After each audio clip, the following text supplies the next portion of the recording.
One of the hurdles we have in the system right now is the fact that you do need to be educated or literate to be able to participate.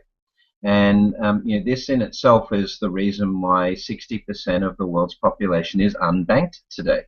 So if you want to create sustainable banking, it's not just about sustainability, but it's also about inclusion, financial inclusion, particularly for markets like Africa and emerging markets in Asia and so forth.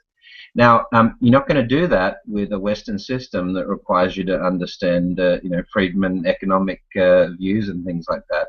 However, that's the system that banking is currently laid on top of. So, there's that hurdle of, well, we have to first, educate people to get into this system. I think the mobile phone is going to enable us to completely rewrite that paradigm, because if you want to introduce banking to the entire world, then you already have a platform, which is, by the end of this decade, everyone is going to have one of these things in their hand. And if you want to enable banking, then that's clearly the vehicle to do that.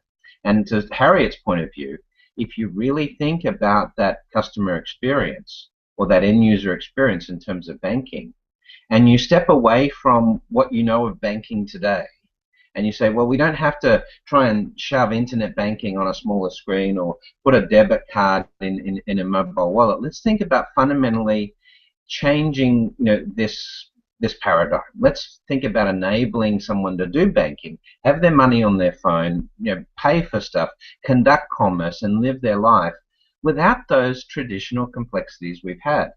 Now, there is a regulatory hurdle to get over, because even in a market like the United States and in most developed economies, there's a strong bias towards even just opening a bank account such that you have to fill out a paper form and sign a piece of paper, a signature card.